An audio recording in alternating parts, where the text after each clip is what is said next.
Just follow you in. Okay. So, Wow. yeah, so these are like anthurium lollipops, and the light sockets will go kind of in the base of this and kind of glow inside there. Oh, cool. Yeah, and this is anthurium. You never see the leaves, right? You just see this. It's a cut flower and it gets brought to you. But they do have these very beautiful tropical leaves with incredible veining on them.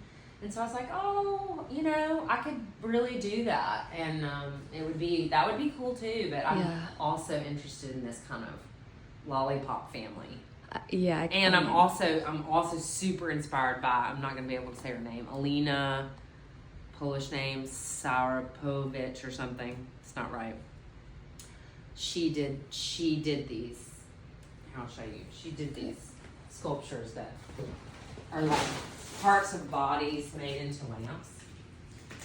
And so I feel like, to me, these are kind of along those lines. Yeah. They're just like floating. Yeah. Yeah. I think, the sunflower. However, making the sunflower head that hinged open was kind of involved. Was it welded like this? The sunflower, everything's welded like this. Wow. But okay, so that was a round head with a hinge. That was kind of involved. But this felt, I don't know, I just felt like I was making sculpture. I don't weld a lot where I'm like, oh, let me make all these parts and then let me put them together. Yeah, where the lines are so let me beautiful. feel it. Like, does it need to be on this side? Does it need to be on this side? And then looking at actual eucalyptus branches to see their structure. Because all the blossoms come off these little claw-like things, which will be fun to do. Anyway, so today I'm going to spend the day making the canvas clusters. Like the leaves? Well, I'll do the leaves next, but then I'm going to start with they're basically these funny, I don't know what to call them, pods, I guess, that open up, hinge open, and then all the flowers come out. Oh, yeah. They're really like prehistoric looking. That's great. They almost look carnivorous. Making portraits. I could imagine like paint on the floor under the canvases and maybe around the canvases on the wall, but I certainly didn't imagine. Like, my process is so kinetic now. Yeah. All over the place. That's great. So, a lot more pouring than I used to do. I'm obsessed with these kind of prints. I'm always trying to get them into paintings where there's like a plastic bag or something there, and it leaves like a little stencil shape almost. Yeah, totally. It's so good, and you just can't make it intentionally. You can't. It's like, some of the things that happen with, like, when I'm making the canvas for these leaves and blossoms, like, sometimes things happen and then you look at it and you're like, well, I want to do that again. Yeah. And I don't remember how to do it again. Yeah. I have zero idea how I did that. I should like take notes about my process. It's like recipes. Yeah. Cookbook. Yeah. I had a thought about that before. That's funny. It's true. What if you had like a cookbook, like? It would make so much sense. Not really a cookbook, but like recipes. Like if you had a recipe book of like, hey, this is how eucalyptus have to happen. Yeah, exactly. It would be so funny. That would be. It would really be funny. Smart to keep track of those things. Yeah. How to make a drip that looks like an accident. I think this is funny. This is maybe gonna have to be further looked into. Yeah. Well, I had a professor in my MFA program who, like, I'm so fascinated by the accidents and kind of in love with them. Yeah. And his take was always like, well, if you want to be a really good artist, you need to know. Yeah, you need to know how to do that. You need to know how to make it. How to replicate. Right, the accidents. Yeah. Actually, whoops.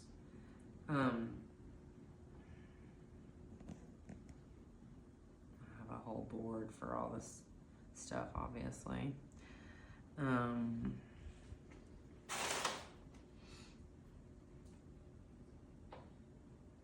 also, though, like, I'm rereading Life of Plants by Emmanuel Couchia. Oh.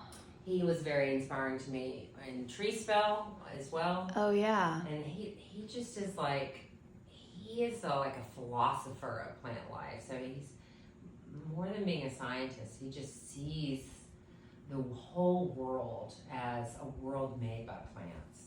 I love that. And that all the oxygen we breathe and everything about this world is because they have imbued it and allowed it to be this way. Yeah. And we have it all upside down. And so I just love, I love his language. I love how he sees the world. And so I'm rereading that to kind of get ready for this show, because the way he looks at aspects of plants, like leaves are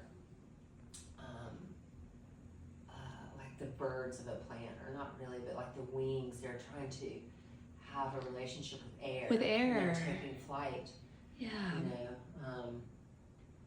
so I haven't gotten to a flower chapter, and I look forward to just reading all about that. Oh, yeah. Yeah. I mean, I don't remember what all he said about flowers, but I know it was good. Yeah, yeah. Anyway. So, That's cool. Yeah. Yeah.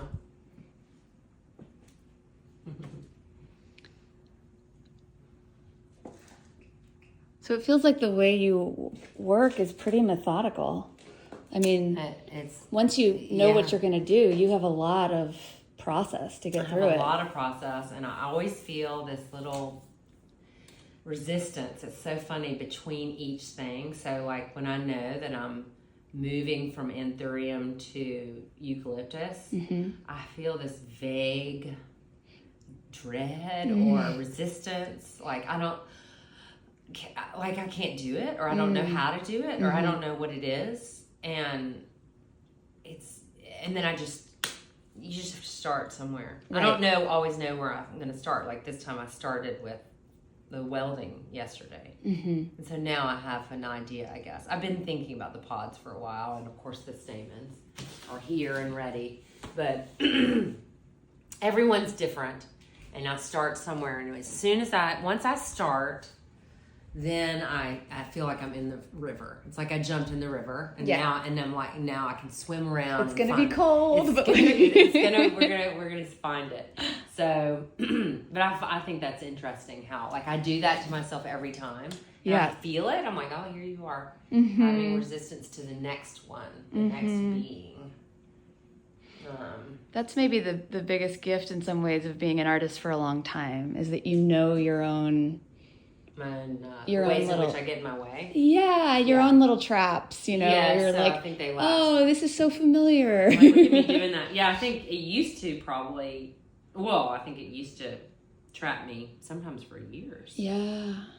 There were just ways in which I resisted whatever. I used to resist my ideas for years. Would that mean that you just stayed on something familiar, or what would that look like? Yeah, well, so I was doing portraits, right? Right.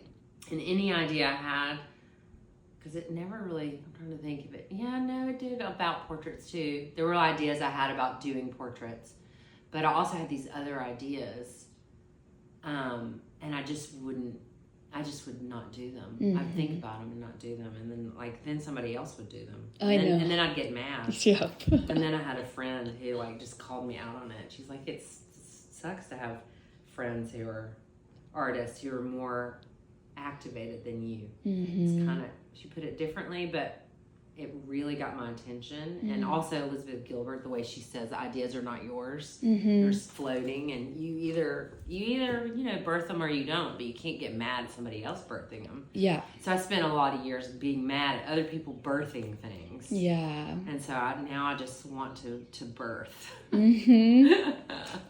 That's great. Yeah. And I don't even know what I'm birthing half the time, but I just want to do it. I because it's in the process of it that I feel.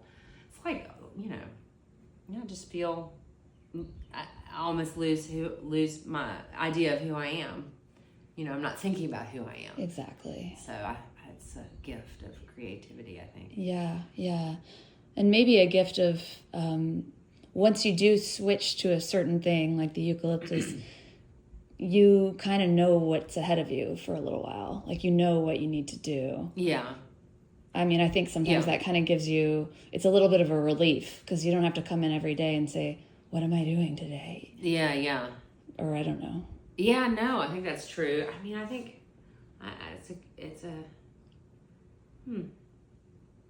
Yeah, I mean, I think it's a weird thing of not knowing what you're doing and then also knowing what you're doing. That's true. And I think almost no matter what the art form is, like if I was painting a portrait, I could walk in this morning and go, well, I kind of was working on the left hand yesterday, and I think I'm going to work over here now. That has a certain really obvious structure to it, but it doesn't have to. It doesn't have to. You could which I think I was playing with, like in Tree Spell when I was painting the eyes and painting Artemis, and then I would obliterate it and paint it over it. I was playing with that because I'm like, you're a portrait painter. You've been a portrait painter for decades. What does it mean if you like paint the portrait and then cover it over and paint it again and cover it over and paint it again and cover it over? I mean, some of it was about relationship, that a portrait's not static. Yeah. It's not the static object, it's a relationship. How can it feel like the painting is a relationship instead of an object? That was one thing. Yeah. But the other thing for me was just like getting out of my own way and like, guess what?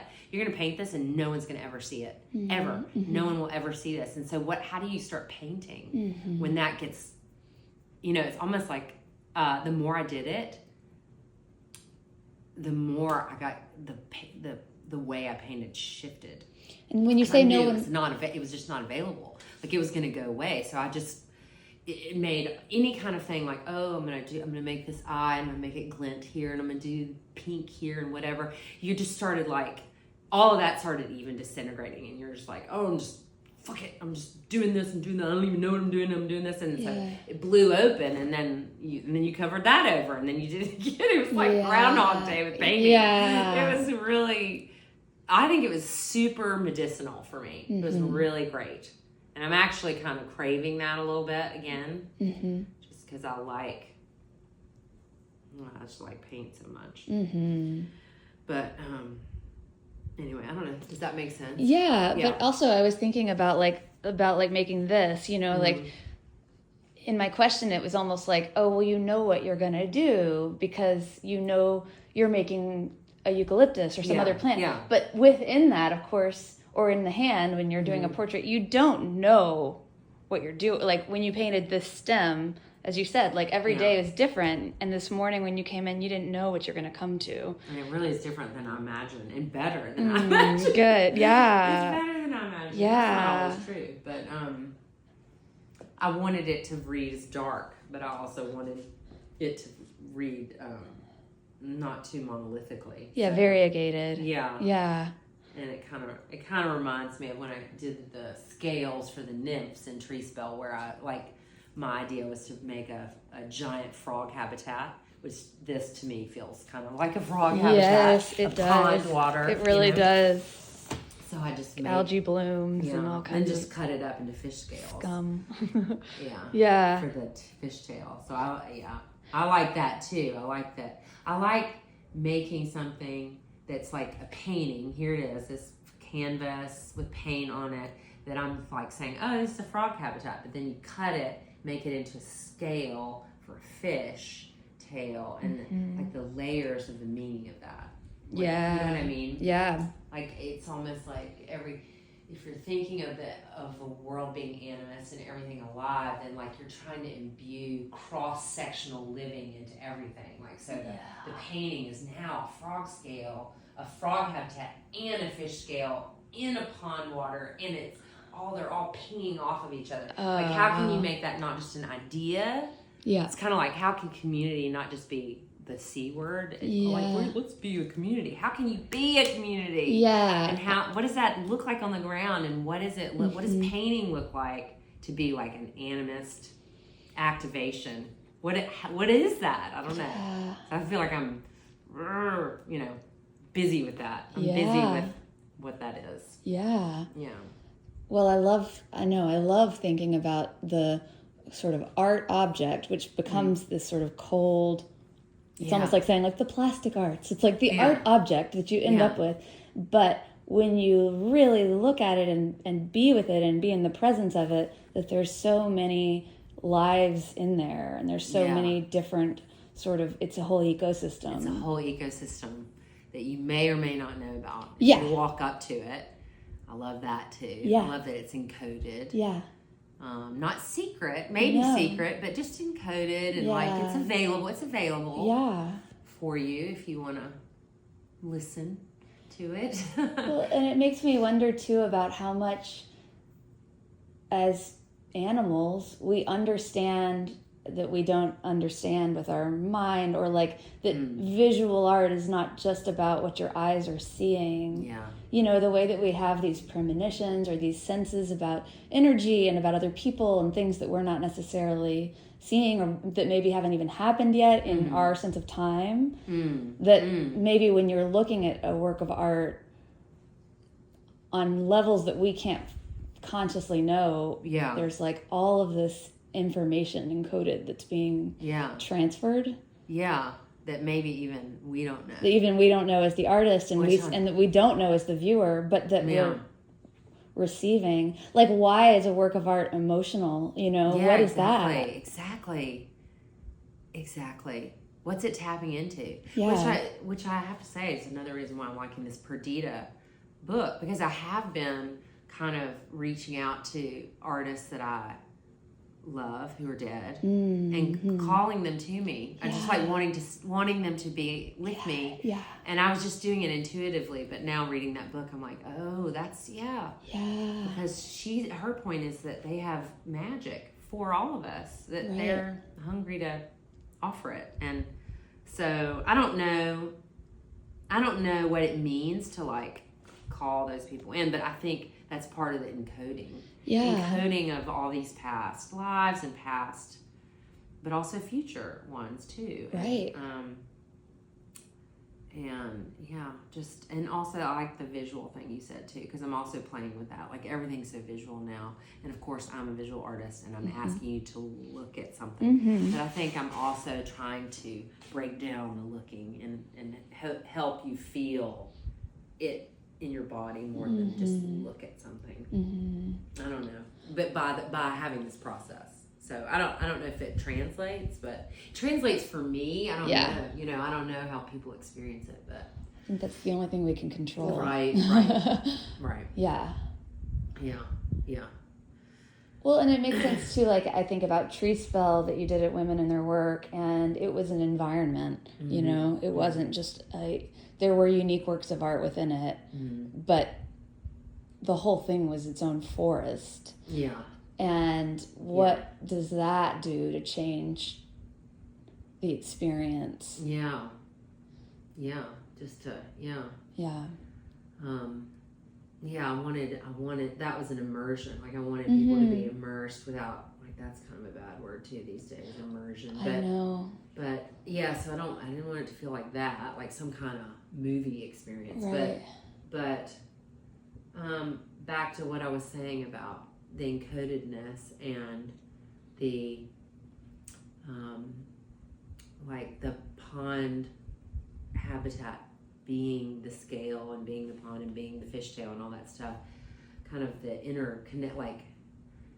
I can talk about interconnectedness all day long, but how does a show enact that? How does an experience enact that? And so that was the immersive part of it, but also like walking amongst the trees, but also just the way I was obliterating the paintings and the age of Artemis and her body changing year to year, and the eyes going from one man to another, and just all of that activity of time. Yeah. And parts of oneself and just paintings becoming these, like I said, relationships through time. So I mean, I hope that was felt. I don't know if it was, but